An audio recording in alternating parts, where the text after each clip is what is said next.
चुकी थी। तभी कनिका के दिमाग में ऋषिकेश का ध्यान आया। ऋषिकेश में मेरे कजन के दोस्त का अपना एक कॉटेज है। उसने कहा था कि अगर कभी ऋषिकेश जाना हो तो मुझे बता देना, हम उसके कॉटेज में रुक सकते हैं।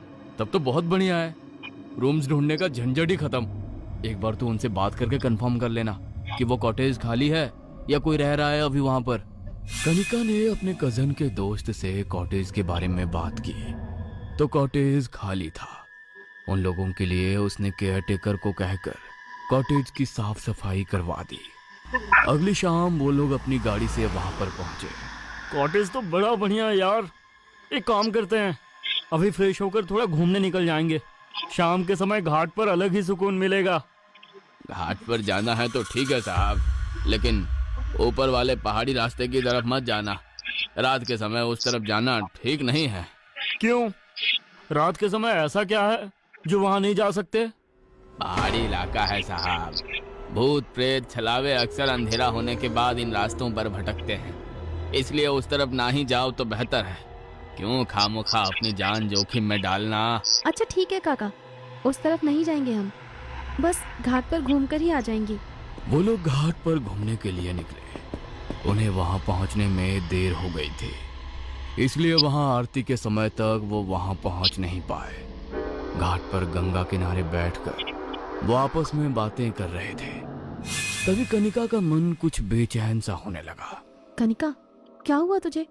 गंगा किनारे बैठकर तो सब रिलैक्स हो जाते हैं और तू बेचैन हो रही है, क्या हुआ? पता नहीं यार, कुछ अजीब सा लग रहा है। ऐसा लग रहा है जैसे कुछ बुरा होने वाला है और मेरी अंतरात्मा पहले ही मुझे उसका संकेत दे रही है। एक तू और दूसरी तेरी अंतरात्मा, तुम दोनों को तो पता नहीं क्या ही लगा रहता है। खैर, देर हो गई है और भूख भी बहुत लग रही है। चलो कुछ खाने चलते हैं। उन्होंने आसपास रेस्टोरेंट ढूंढे, मगर सब रेस्टोरेंट में काफी देर की वेटिंग थी। तभी मनोज को ऑनलाइन एक रेस्टोरेंट मिला जिसमें 4 लोगों की सीटिंग खाली थी। उसने तुरंत ही ऑनलाइन वो टेबल बुक कर दी। वो रेस्टोरेंट वहां से लगभग 10 मिनट की दूरी पर था। वहां पर कोई ऑटो या रिक्शा भी नहीं थी, इसलिए वो लोग पैदल ही वहां से उस रेस्टोरेंट के लिए निकल गए। ये तो वही पहाड़ी रास्ता है, एकदम सुनसान। काका ने मना किया था ना इस तरफ आने से। इस तरफ चलना रहने देते हैं यार, मेरा मन पहले ही बहुत घबरा रहा है। कितनी डरपोक है तू। उन्होंने बोला और तूने मान लिया। कुछ भी नहीं है ऐसा यहाँ पर। रोज हजारों टूरिस्ट घूमने आते हैं यहाँ। हमने तो कभी किसी के मुंह से ऐसा कुछ नहीं सुना। कनिका की बात को सबने इग्नोर कर दिया। वो लोग उसी रास्ते पर आगे बढ़ रहे थे। तभी रास्ते पर लगी स्ट्रीट लाइट अचानक से फ्लिकर करने लगी और व्हाइट कलर की मीठी ड्रेस पहने एक लड़की उन्हें वहां पर दिखाई दी। लेकिन वो लड़की कुछ अजीब सी थी। वो लगातार उन्हें ही घूर कर देख रही थी। ये लड़की हमें क्यों घूर रही है? जल्दी चलो यहाँ से, कुछ अजीब ही लग रही है ये तो मुझे। वो चारों उसे इग्नोर करके वहां से आगे बढ़ गए, मगर कुछ दूरी पर आगे फिर से उन्हें वो लड़की वहां दिखाई दी। वो अभी भी एकटक उन्हीं को घूरती जा रही थी। अरे, अभी तो ये लड़की हमसे पीछे थी, अचानक से इतनी आगे कैसे आ गई? इतना कहते ही वो अचानक उनके सामने से गायब हो गई। और रात के पहर सुनसान पहाड़ी रास्ते पर ये नजारा देखकर उन सबके पैरों तले से जमीन खिसक गई। वो जैसे ही वहां से भागने के लिए पीछे की तरफ मुड़े तो वो लड़की ठीक सामने के फ्लिकर करती हुई स्ट्रीट लाइट के नीचे खड़ी थी। डर के मारे अब उन सब का हलक सूख चुका था। मैंने कहा था ना नहीं चलते हैं यहाँ, लेकिन तुम में से किसी ने मेरी बात नहीं सुनी। अब कैसे निकलेंगे हम सब यहाँ से? तभी मनोज को उसी रेस्टोरेंट का बोर्ड दिखाई दिया जहां उसने सबके लिए टेबल बुक की थी। उसने रेस्टोरेंट की तरफ इशारा किया और वो तीनों जल्दी से रेस्टोरेंट के अंदर चले गए। वहां पहुंचकर उनकी जान में जान आई, मगर जैसे ही उन्होंने अंदर देखा तो वहां के सारे टेबल्स खाली थे। कोई भी वहां पर खाना खाने के लिए नहीं बैठा था। ये कैसे हो सकता है? जब मैंने ऑनलाइन चेक किया था तो पूरे रेस्टोरेंट में सिर्फ एक टेबल खाली थी और अब यहाँ पर हमारे अलावा कोई भी नजर नहीं आ रहा। रात के समय छलावे के डर से यहाँ कोई आता ही नहीं है। कुछ सीट्स ऑनलाइन में हमें फुल दिखानी पड़ती है, वरना लोगों को लगता है कि रेस्टोरेंट अच्छा नहीं है, इसलिए यहाँ कोई आता ही नहीं है। अचानक से वेटर की आवाज सुनकर वो चारों बुरी तरह डर गए, मगर उसकी बात सुनकर उन्हें भी लगा कि वो सही ही कह रहा है। वो जाकर अपनी टेबल पर बैठ गए। तभी वो वेटर उनके पास ऑर्डर लेने के लिए आया। एक दाल तड़का, राइस, रोटी और मिक्स वेज कर दो। वैसे आप बुरा ना मानो तो एक बात कहूँ? अरे भाई, हम भला तुम्हारी बात का बुरा क्यों मानेंगे? कहो, क्या कहना चाहते हो? आप इस वक्त इस रास्ते पर आ तो गए, लेकिन आपको यहाँ पर आना नहीं चाहिए था। अंधेरा होते ही यहाँ पर छलाओं का पहरा लग जाता है। किस्मत वाले हो जो आपको कुछ हुआ नहीं, वरना वो छलावा किसी को छोड़ता नहीं है। देखा तो जरूर आपने भी होगा उसे। ये बात बोलते हुए उस वेटर ने उन्हें देखकर एक अजीब सी स्माइल दी और उनकी तरफ मुस्कुराते हुए वहां से चला गया। मुझे तो ये जगह भी कुछ ठीक सी नहीं लग रही है। ये वेटर भी कितने अजीब तरीके से बात कर रहा था अभी। जल्दी से खाना खाते हैं और कैब बुक करके निकलते हैं यहाँ से। दोबारा इस रास्ते से पैदल वापस नहीं जाएंगे। जा तो आप कैब से भी नहीं पाओगे। अरे तुम अभी तो वहां थे, अचानक यहाँ कैसे आ गए? मैं तो बस इतना बताने आया हूँ कि रात के समय यहाँ कोई कैब नहीं आएगी और पैदल जाने का तो अब सवाल ही नहीं उठता। आज रात आप लोगों को यहीं पर रुकना पड़ेगा। हमने तुमसे जितना कहा है सिर्फ उतना काम करो। यहाँ से कैसे जाना है और कैसे नहीं वो हम देख लेंगे। बहुत भूख लगी है, खाना ले आओ। मनोज की बात से वो वेटर चिढ़कर वहां से चला गया और कुछ देर बाद उसने टेबल पर खाना लाकर सर्व किया और बड़े ही गुस्से में उन्हें घूरते हुए वहां से चला गया। अब तो मेरा कुछ भी खाने को मन नहीं कर रहा। बहुत नेगेटिव सी वाइब फील हो रही है यहाँ पर। बस थोड़ी देर मैनेज कर लो कनिका। खाना खाकर मैं रामू काका को बोल दूंगा कि किसी गाड़ी वाले को हमें यहाँ लेने भेज दे। कनिका ने प्लेट में खाना सर्व करने के लिए कैसरोल का लीड उठाया तो उसके अंदर जिंदा कीड़े रेंग रहे थे और उस खाने के अंदर से सड़े हुए मांस की गंध आ रही थी। कनिका ने जोर से चीखते हुए उस कैसरोल को दूर फेंक दिया और वो सारा खाना जमीन पर गिर गया। अरे कनिका, ये क्या किया तुमने? खाना नीचे क्यों फेंक दिया? ये खाना सड़ा हुआ है और कीड़े रेंग रहे हैं इसके अंदर। देखा नहीं क्या तुमने? कीड़े? कौन से कीड़े कनिका? ध्यान से देखो, उस कैसरोल के अंदर तो सिर्फ दाल थी। कनिका ने नीचे फर्श की तरफ देखा, मगर अभी भी उसे फर्श पर गीली दाल में कीड़े रेंगते हुए नजर आ रहे थे। नहीं, सचमुच इस खाने के अंदर कीड़े हैं। प्लीज कोई भी इस खाने को मत खाना।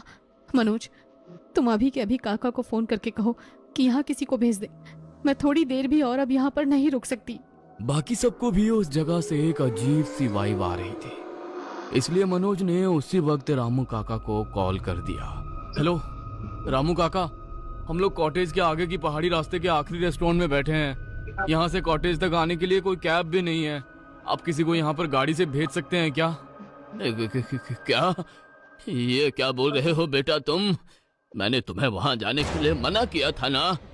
वो रास्ता बहुत खतरनाक है। रात के इस पहर कोई अपनी जान जोखिम में डालकर वहाँ नहीं आएगा। क्या? इसका मतलब हमें पूरी रात इसी रेस्टोरेंट में रुकना पड़ेगा? लेकिन बेटा, इससे पहले कि रामू काका कुछ और बोलते, कॉल डिस्कनेक्ट हो गई। मनोज ने कई बार उन्हें वापस से कॉल करने की कोशिश की, लेकिन उनके पास कॉल नहीं लगी। क्या हुआ? क्या कहा काका ने? यही कहा होगा कि इतनी रात गए कोई आप लोगों को यहाँ पर लेने के लिए नहीं आएगा। खैर, ऊपर 2 कमरे खाली है। आप लोग चाहो तो रात को यहाँ पर रुक सकते हो। मालिक आपसे कोई एक्स्ट्रा पैसे भी चार्ज नहीं करेंगे। अब ठीक है, वैसे भी यहाँ पर रुकने के अलावा हमारे पास दूसरा कोई चारा नहीं है। तुम ऊपर रूम्स दिखा दो हमें। वेटर उन्हें ऊपर के फ्लोर पर लेकर गया। उस फ्लोर पर काफी कमरे बने हुए थे, लेकिन उन्हें देखकर लग रहा था कि उनकी बनावट काफी पुरानी है। वेटर ने उन्हें 2 कमरों की चाबी दी, लेकिन वो लोग इतने ज्यादा डरे हुए थे कि उन्होंने एक ही रूम में रुकने का फैसला किया।